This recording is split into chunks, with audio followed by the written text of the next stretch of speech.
Hello, Eric. Hello, Brian. Brian Earhart with the Disc Golf Pro Tour here. Just one question for you. I've always wanted to pick your brain about course design. It's kind of what your disc golf career has turned into, and it's probably something you're seeming to enjoy quite a bit.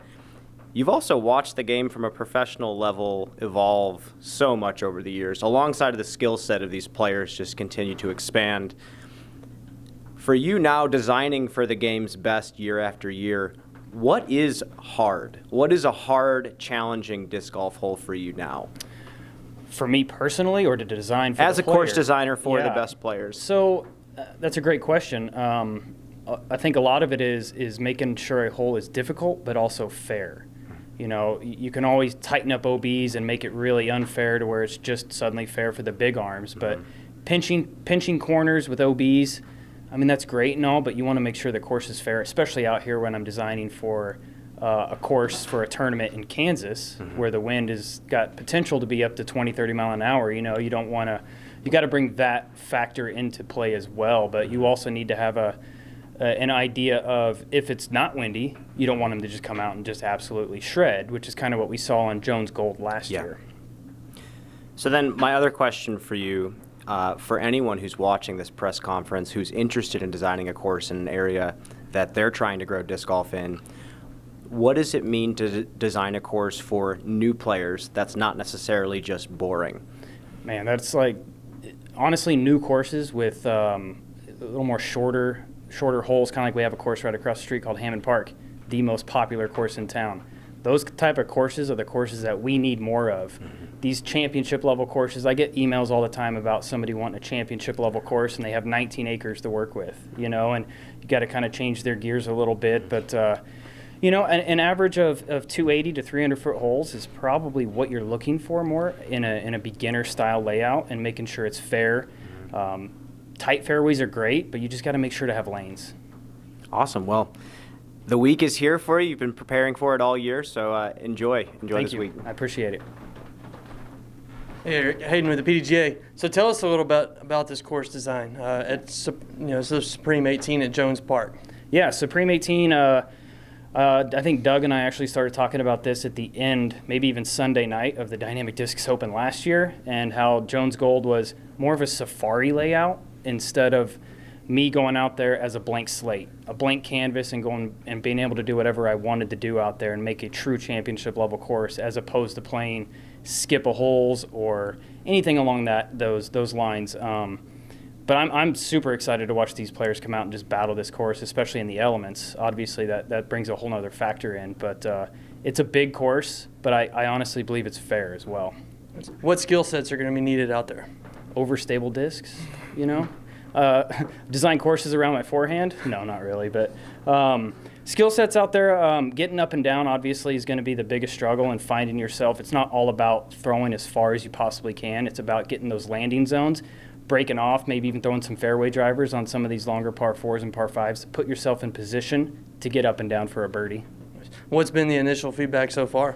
So far, I've heard a lot of players reaching out saying that they absolutely love everything. It looks very challenging. It's been very challenging. I think Drew Gibson asked me if I was sadistic in the par 3s because some of them aren't birdieable, and I don't know what he was thinking about. He's one of the longest throwers on tour, and if I can get some of those holes, there's no reason he can't as well. But a lot of positive feedback, some things here and there on like hole number 1 island. It'll be very interesting to see who goes for that green, who lays it up, and what the conditions are like. Nice.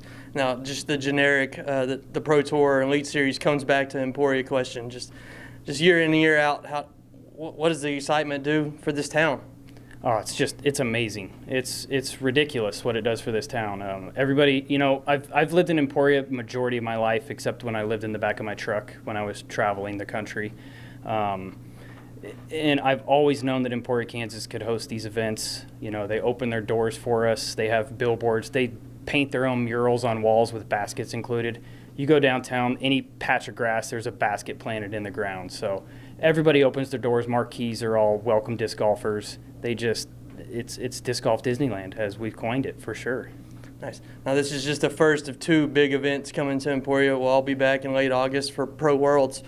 So what's the feedback process going to be like once DDO wraps and y'all transition to getting ready for Pro Worlds, or continue to get ready for Pro Worlds? Sure, absolutely. I mean, we're already obviously in the process of potentially changing a couple smaller things here and there, but obviously having the dynamic discs open here is key to going and looking at stats, looking at numbers, and seeing what we need to tweak on both courses, not just the new Jones course, but out here at the country club as well. But if there's a hole that everybody's getting pars on, obviously you got to look at the elements, as I keep mentioning, because some of that will definitely play factor. But we'll definitely reassist everything and possibly change a couple things if need be.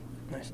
And as usual, the champions will be crowned here at the country club on Sunday. Break down the changes to this course. Yeah, so out here, the main changes out here are for the FPO players.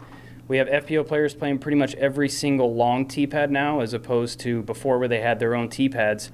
And the three big changes for the MPO layout are obviously there's tighter OBs on a few holes, but hole number 4 has a new pin. It's longer.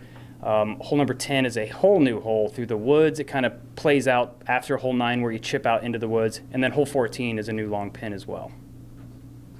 Hey, Eric, Chris with Gatekeeper Media. You were a world champion a little over 10 years ago. What is the biggest change in course design that you've seen from when you won your world title to this year having worlds in Emporia? Definitely playing courses that you can't just go out with a mid-range and play the entire course, or play multiple courses a day. You know, when I was traveling full-time and touring, we played 7.5, sometimes 8 rounds for the World Championships, and 2 rounds a day. And you can't do that on these bigger link-style, more professionally designed championship-level courses.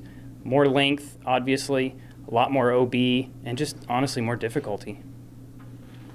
You've designed many courses across the country. You have some in Alaska, or you have one in Alaska. Where does this new Supreme layout kind of rank in your personal favorites? Personal favorites, it's definitely in my top 5 as far as courses. I think a lot of it is because it's near and dear to my heart. I grew up in Emporia, so I travel. I actually grew up right across the street from Jones Park, so I spent a lot of time as a kid at Jones Park. So I know every inch of that property, and this is definitely in my top 5 of courses I've been had the pleasure of designing. Awesome, thank you. Hey, EMAC, Terry with Disc Golf Network. Quick question for you. This weekend, so much focused, of course, on the Dynamic Disc Open, but tomorrow night, very special night in your career, along with a number of other people, Disc Golf, or should I say Flying Disc Hall of Fame.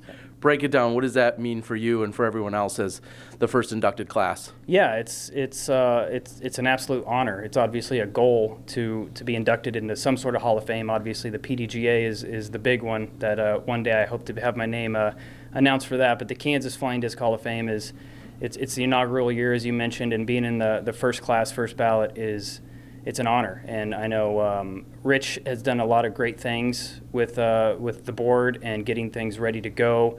We'll have it videoed, and you know everybody that was nominated obviously was well deserved, and everybody that's getting in it's fantastic. Yeah, I couldn't think of a more fitting person in yourself. And then just one point on that, it's Flying Disc. So it is. Did I even hear the first ever Ultimate team? The first ever, yeah, we have an Ultimate team. They're at a KU, Rock Chalk, right? So the horizontals and then the Betties, as well as a male and a female team that are getting inducted as well.